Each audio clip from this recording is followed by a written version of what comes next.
ಎಲ್ಲರಿಗೂ ನಮಸ್ಕಾರ. RRB NTPC ಪದವಿ ಪೂರ್ವ ಮಟ್ಟದ ಪರೀಕ್ಷೆಗೆ ಕೇವಲ 20 ದಿನಗಳು ಅಷ್ಟೇ ಇರೋದು. ಈ ಕೊನೆ ಹಂತದಲ್ಲಿ ಹೇಗೆ ತಯಾರಿಯನ್ನ ಚುರುಕುಗೊಳಿಸೋದು?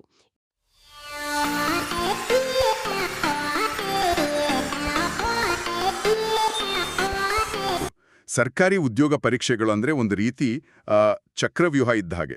ಅದನ್ನ ಭೇದಿಸೋಕೆ ಒಂದು ಸರಿಯಾದ ಪ್ಲಾನ್ ಇರಲೇಬೇಕು. ಈ ಕೊನೆ 20 ದಿನಗಳ ಪ್ಲಾನ್ ಬಗ್ಗೆ ನೋಡೋಣ. ಖಚಿತವಾಗಿ. ನಮ್ಮ ಇವತ್ತಿನ ಚರ್ಚೆಯ ಉದ್ದೇಶ ಕೂಡ ಅದೇ. ಈ ಮಾಹಿತಿಯಿಂದ ಅತಿ ಮುಖ್ಯವಾದ ಅಂಶಗಳನ್ನ ಹೆಕ್ಕಿ ತೆಗೆದು ಪರೀಕ್ಷಾರ್ಥಿಗಳಿಗೆ ಒಂದು ದಾರಿ ತೋರಿಸೋದು. ಸರಿ, ಹಾಗಾದ್ರೆ ಮೊದಲು ಹಿಂದಿನ ಪರೀಕ್ಷೆ ವಿಷಯಕ್ಕೆ ಬರೋಣ. ಅಂದ್ರೆ ಇತ್ತೀಚೆಗೆ ಗ್ರಾಜ್ಯುಯೇಟ್ ಲೆವೆಲ್ ಪರೀಕ್ಷೆ ನಡೀತಲ್ಲ, ಅದರ ಆಧಾರದ ಮೇಲೆ ಈ ಅಂಡರ್ ಗ್ರಾಜ್ಯುಯೇಟ್ ಪರೀಕ್ಷೆ ಬಗ್ಗೆ ಏನ್ ನಿರೀಕ್ಷಿಸಬಹುದು? ಒಳ್ಳೆ ಪಾಯಿಂಟ್. ಆ ಗ್ರಾಜ್ಯುಯೇಟ್ ಲೆವೆಲ್ ಪರೀಕ್ಷೆ ನೋಡಿದ್ರೆ ಮ್ಯಾಥ್ಸ್ ಪೇಪರ್ ಸ್ವಲ್ಪ ಮೀಡಿಯಂ ಇಂದ ಟಫ್ ಇತ್ತು ಅಂತ ಹೇಳ್ತಾರೆ. ಕ್ಯಾಲ್ಕ್ಯುಲೇಷನ್ ಜಾಸ್ತಿ ಇತ್ತಂತೆ. ಹೌದೌದು, ಮ್ಯಾಥ್ಸ್ ಸ್ವಲ್ಪ ಲೆಕ್ಕಾಚಾರ ಜಾಸ್ತಿ ಕೇಳೋ ಹಾಗೆ. ಮೀಡಿಯಂ ಟು ಟಫ್ ಇರ್ಬೋದು. ರೀಸನಿಂಗ್ ಅದು ಈಸಿ ಟು ಮೀಡಿಯಂ ಇರುತ್ತೆ ಅಂತ ಅಂದಾಜು. ಇನ್ನು GK/GS ಇದೆಯಲ್ಲ, ಅದು ಮೀಡಿಯಂ ಲೆವೆಲ್ ಇರೋ ಸಾಧ್ಯತೆ ಇದೆ. ಹಾಗಾದ್ರೆ ಗ್ರಾಜ್ಯುಯೇಟ್ ಲೆವೆಲಲ್ಲಿ ಯಾವ ವಿಷಯಗಳಿಂದ ಜಾಸ್ತಿ ಪ್ರಶ್ನೆ ಬಂದಿತ್ತು, ಅದರ ಮೇಲೆ ಗಮನ ಕೊಡೋದು ಈಗ ಮುಖ್ಯ ಅಲ್ವಾ?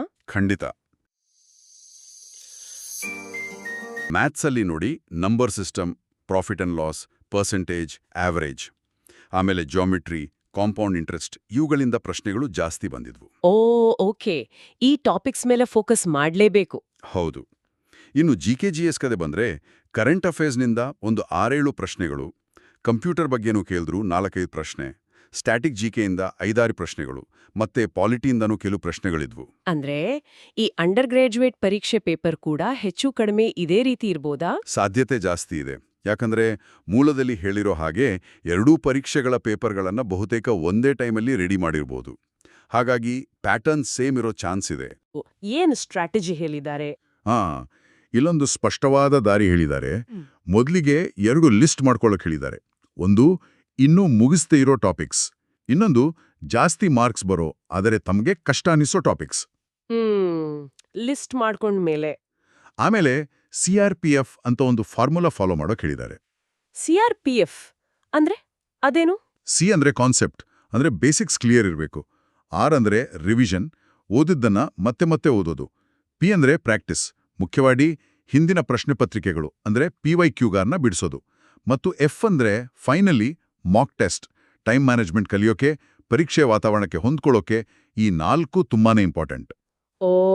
CRPF concept, revision, practice, full mock test ತುಂಬಾ ಸಿಸ್ಟಮ್ಯಾಟಿಕ್ ಆಗಿದೆ. ಇದನ್ನ ಮಾಡೋಕೆ ಟೈಮ್ ಹೇಗೆ ಮ್ಯಾನೇಜ್ ಮಾಡೋದು? ದಿನಕ್ಕೆ 11 ಗಂಟೆ ಸ್ಟಡಿ ಪ್ಲಾನ್ ಅಂತ ಹೇಳಿದ್ರಲ್ಲ, ಅದು ಸ್ವಲ್ಪ ಹೌದು, ಸ್ವಲ್ಪ ಕಷ್ಟನೇ. ಆದರೆ ಕೊನೆ ದಿನಗಳು ನೋಡಿ, ಅವರ ಪ್ಲಾನ್ ಹೀಗಿದೆ. ಮ್ಯಾಥ್ಸ್ಗೆ 3 ಗಂಟೆ, ಅದರಲ್ಲಿ 2 ಗಂಟೆ ಕಾನ್ಸೆಪ್ಟ್ ಅಥವಾ ರಿವಿಷನ್, 1 ಗಂಟೆ PYQ ಪ್ರಾಕ್ಟೀಸ್. ಸರಿ. ರೀಸನಿಂಗ್ಗೆ 2 ಗಂಟೆ, 1 ಗಂಟೆ ಕಾನ್ಸೆಪ್ಟ್ ರಿವಿಷನ್, 1 ಗಂಟೆ PYQ. GK/GSಗೆ ಜಾಸ್ತಿ ಟೈಮ್, 4 ಗಂಟೆ. ಇದರಲ್ಲಿ ದಿನಕ್ಕೆ ಕನಿಷ್ಠ 200 PYQಗಳನ್ನು ಮಾಡೋ ಗುರಿ ಇಟ್ಕೋಬೇಕು. 200 PYQ ದಿನಕ್ಕೆ? ಓಕೆ. ಹೌದು. ಆಮೇಲೆ ಮಾಕ್ ಟೆಸ್ಟ್ಗೆ 1.5 ಗಂಟೆ, 1 ಗಂಟೆ ಟೆಸ್ಟ್ ಬರೆಯೋದು, ಅರ್ಧ ಗಂಟೆ ಅದನ್ನ ಅನಲೈಸ್ ಮಾಡೋದು. ಮತ್ತು ಇನ್ನೊಂದು ಇಂಟ್ರೆಸ್ಟಿಂಗ್ ಪಾಯಿಂಟ್, ಖತರಾ ಪಾಯಿಂಟ್ ಅಂತ, ಅದಕ್ಕೊಂದರ್ಧ ಗಂಟೆ. ಖತರಾ ಪಾಯಿಂಟ್, ಆ ಹೆಸರೇ ಒಂಥರ ಇದೆ. ಏನದು ಖತರಾ ಪಾಯಿಂಟ್?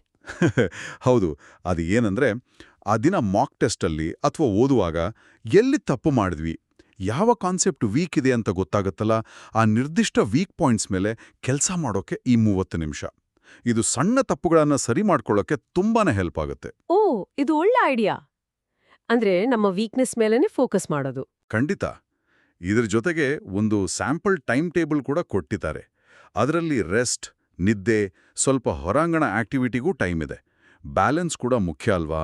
ಹೌದು. ಬ್ಯಾಲೆನ್ಸ್ ಇಲ್ಲ ಅಂದ್ರೆ ಕಷ್ಟ. ಸರಿ, ಹಾಗಾದ್ರೆ ಒಂದು ಸೇಫ್ ಸ್ಕೋರ್ ಅಂತ ಎಷ್ಟು ಟಾರ್ಗೆಟ್ ಇಟ್ಕೋಬೇಕು ಅಂತ ಏನಾದ್ರೂ ಹೇಳಿದಾರಾ? ಅವರ ಪ್ರಕಾರ ಮ್ಯಾಥ್ಸ್ ಅಲ್ಲಿ 30ಕ್ಕೆ 27, ರೀಸನಿಂಗ್ ಅಲ್ಲಿ 30ಕ್ಕೆ 29 ಟಾರ್ಗೆಟ್ ಮಾಡೋದು ಒಳ್ಳೇದು. ಜನರಲ್ ಅವೇರ್ನೆಸ್ ಸ್ವಲ್ಪ ಟಫ್ ಇರೋದ್ರಿಂದ 40ಕ್ಕೆ ಒಂದು 25 ಆದ್ರೂ ತಗೋಬೇಕು. ಅಂದ್ರೆ ಒಟ್ಟಾರೆ ಸುಮಾರು 80+. ಹೌದು, 80ಕ್ಕಿಂತ ಜಾಸ್ತಿ ಬಂದ್ರೆ ಅದನ್ನ ಒಂದು ಸೇಫ್ ಸ್ಕೋರ್ ಅಂತ ಅನ್ಕೋಬಹುದು. ಓಕೆ. ಸರಿ, ಹಾಗಾದ್ರೆ ಒಟ್ಟಾರೆಯಾಗಿ ನೋಡೋದಾದ್ರೆ ಮುಖ್ಯವಾದ ಅಂಶಗಳು ಅಂದ್ರೆ ಯಾವ ವಿಷಯದಲ್ಲಿ ವೀಕ್ ಇದೀವಿ, ಆದ್ರೆ ಜಾಸ್ತಿ ಮಾರ್ಕ್ಸ್ ಬರುತ್ತೋ ಅದನ್ನ ಗುರುತಿಸಿ ಸರಿಪಡಿಸ್ಕೊಳ್ಳೋದು. ಹೌದು. ಆಮೇಲೆ ಆ CRPF ಫಾರ್ಮುಲಾನ ಶಿಸ್ತಿನಿಂದ ಫಾಲೋ ಮಾಡೋದು. Time management, PYQ practice, mock test analysis. ಮತ್ತು ಆ ಖತ್ರಾ ಪಾಯಿಂಟ್ ಮೂಲಕ ದಿನಾಲೂ ನಮ್ಮ ತಪ್ಪುಗಳ ಮೇಲೆ ಕೆಲಸ ಮಾಡೋದು. ಕರೆಕ್ಟ್. ಇಲ್ಲಿ ನನಗೊಂದು ವಿಷಯ ಬಹಳ ಇಂಟ್ರೆಸ್ಟಿಂಗ್ ಅನಿಸ್ತು. ಆ ಖತ್ರಾ ಪಾಯಿಂಟ್ ಇದೆಯಲ್ಲ, ದಿನಕ್ಕೆ ಕೇವಲ ಅರ್ಧ ಗಂಟೆ ನಮ್ಮದೇ ವೀಕ್ನೆಸ್ ಮೇಲೆ ಫೋಕಸ್ ಮಾಡೋದು. ಈ ಸಣ್ಣ ಆದರೆ ರೆಗ್ಯುಲರ್ ಆದ ಇಂಪ್ರೂವ್ಮೆಂಟ್ ಇದೆಯಲ್ಲ, ಇದು ಬಹುಶಃ ಈ ಕೊನೆ ಹಂತದ ಸ್ಪರ್ಧೆಯಲ್ಲಿ ಬೇರೆಯವರಿಗಿಂತ ಒಂದು ಹೆಜ್ಜೆ ಮುಂದೆ ಇಡೋಕೆ ಸಹಾಯ ಮಾಡ್ಬೋದೇನೋ. ಇದು ಬರೀ ಓದೋದಲ್ಲ, ನಮ್ಮನ್ನು ನಾವೇ ಅರ್ಥ ಮಾಡಿಕೊಂಡು ಬೆಳೆಯೋದು.